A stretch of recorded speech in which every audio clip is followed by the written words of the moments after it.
प्रश्न, आरबीआई ने शुरुआत में 2000 रुपए के बैंक नोट को प्रचलन से वापस लेने की घोषणा कब की थी? अ. 29 सितंबर 2023, बी. 7 अक्टूबर 2023, सी. 9 दिसंबर 2022, डी. 19 मई 2023। उत्तर डी. 19 मई 2023। प्रश्न, आरबीआई के डिप्टी गवर्नर के रूप में एम. राजेश्वर राव कौन से विभाग संभालते हैं? अ. वित्त और लेखा, बी. मानव संसाधन और प्रशासन, सी. विनियमन, संचार, प्रवर्तन, कानूनी और जोखिम निगरानी, डी. अनुसंधान और नीति विश्लेषण। उत्तर सी. विनियमन, संचार, प्रवर्तन, कानूनी और जोखिम निगरानी। प्रश्न, नवंबर 2015 में किस सरकारी योजना ने सॉवरेन गोल्ड बॉन्ड योजना शुरू की? अ. स्वर्ण आरक्षित योजना, बी. स्वर्ण मुद्रीकरण योजना, सी. स्वर्ण निवेश पहल, डी. स्वर्ण सुरक्षा कार्यक्रम। उत्तर बी. स्वर्ण मुद्रीकरण योजना। प्रश्न, भारतीय रिजर्व बैंक आरबीआई द्वारा बैंकों के लिए वृद्धिशील नकद आरक्षित अनुपात आईसीआरआर की आवश्यकता को धीरे धीरे कम करने का प्राथमिक कारण क्या है? अ. बैंकों को आरबीआई के पास अधिक धनराशि जमा करने के लिए प्रोत्साहित करना, बी. बैंकिंग प्रणाली में तरलता की कमी को दूर करने के लिए, सी. अतिरिक्त तरलता को मुद्रास्फीति में योगदान करने से रोकने के लिए, डी.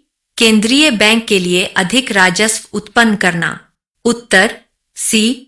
अतिरिक्त तरलता को मुद्रास्फीति में योगदान करने से रोकने के लिए। प्रश्न, किस संगठन ने यूनिफाइड पेमेंट इंटरफेस यूपीआई पर नए भुगतान विकल्प पेश किए? अ. भारतीय रिजर्व बैंक आरबीआई, बी. भारतीय राष्ट्रीय भुगतान निगम एनपीसीआई, सी. भारतीय वित्त मंत्रालय, डी. भारतीय स्टेट बैंक एसबीआई। उत्तर B. National payments corporation of India NPCI. प्रश्न, मानव बाल उद्योग में भारत की भूमिका के बारे में क्या सच है? अ. भारत मानव बाल का सबसे बड़ा आयातक है, बी. भारत मानव बाल उत्पादों का प्राथमिक उपभोक्ता है, सी. भारत दुनिया में मानव बाल के लिए कच्चे माल का सबसे बड़ा स्रोत है, डी. भारत मानव बाल उत्पादों का अग्रणी निर्माता है।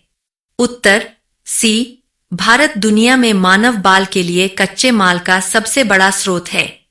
प्रश्न, आरबीआई की मौद्रिक नीति के संदर्भ में परिभाषित रेपो दर क्या है? अ. वह दर जिस पर बैंक आरबीआई को पैसा उधार देते हैं, बी. वह दर जिस पर आरबीआई बैंकों को पैसा उधार देता है, सी. वह दर जिस पर आरबीआई सरकार को पैसा उधार देता है, डी. वह दर जिस पर बैंक एक दूसरे को पैसा उधार देते हैं। उत्तर बी. वह दर जिस पर आरबीआई बैंकों को पैसा उधार देता है। प्रश्न, वित्तीय वर्ष 2023 से 24 के लिए कितने आयकर रिटर्न आईटीआर दाखिल किए गए? अ. 5.83 करोड़, बी. 6.64 करोड़, सी. 6.77 करोड़, डी. 7.46 करोड़। उत्तर सी. 6.77 करोड़। प्रश्न, कैसीनो और ऑनलाइन गेमिंग पर 28% जीएसटी किस तारीख से लागू होगा? अ. 1 नवंबर 2023, बी. 1 सितंबर 2023, सी. 1 अक्टूबर 2023, डी. 1 दिसंबर 2023। उत्तर सी. 1 अक्टूबर 2023। प्रश्न, अंतर्राष्ट्रीय मुद्रा कोष आईएमएफ की नवीनतम रिपोर्ट के अनुसार चालू वित्त वर्ष 2023 से 2024 में भारत के लिए अनुमानित सकल घरेलू उत्पाद जीडीपी वृद्धि दर क्या है? अ. 5.9%, बी. 6.1%, सी. 6.3%, डी. 6.5%। उत्तर बी. 6.1%। प्रश्न, निम्नलिखित में से कौन सा कथन सत्य है? अ. बांग्लादेश एशिया में भारत का सबसे बड़ा व्यापार भागीदार है। बी. भारत दक्षिण एशिया में बांग्लादेश का सबसे बड़ा व्यापार भागीदार है। सी. भारत और बांग्लादेश द्विपक्षीय व्यापार में संलग्न नहीं है। डी. भारत और बांग्लादेश केवल अमेरिकी डॉलर में व्यापार करते हैं। उत्तर बी. भारत दक्षिण एशिया में बांग्लादेश का सबसे बड़ा व्यापार भागीदार है। प्रश्न, एनएसई के अंतर्राष्ट्रीय अनुबंधों का कारोबार जो पहले सिंगापुर में होता था, अब कहां होगा? अ. Singapore stock exchange. B. Mumbai stock exchange. C. Gandhinagar में गिफ्ट सिटी। डी. अंतर्राष्ट्रीय वित्तीय सेवा केंद्र प्राधिकरण IFSCA। उत्तर सी. गांधीनगर में गिफ्ट सिटी। Q&A।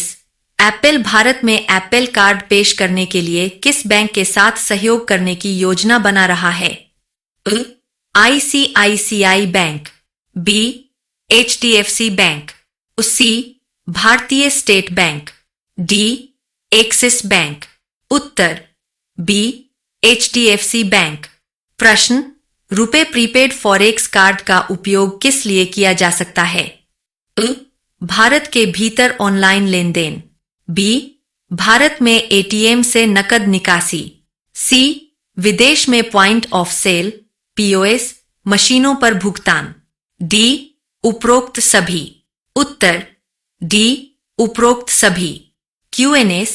5 जून 2023 को वित्तीय समावेशन डैशबोर्ड का शुभारंभ किसने किया? अ. भारत के प्रधानमंत्री। बी. भारत के वित्त मंत्री। सी. भारतीय रिजर्व बैंक के गवर्नर। डी. भारत के रक्षा मंत्रालय।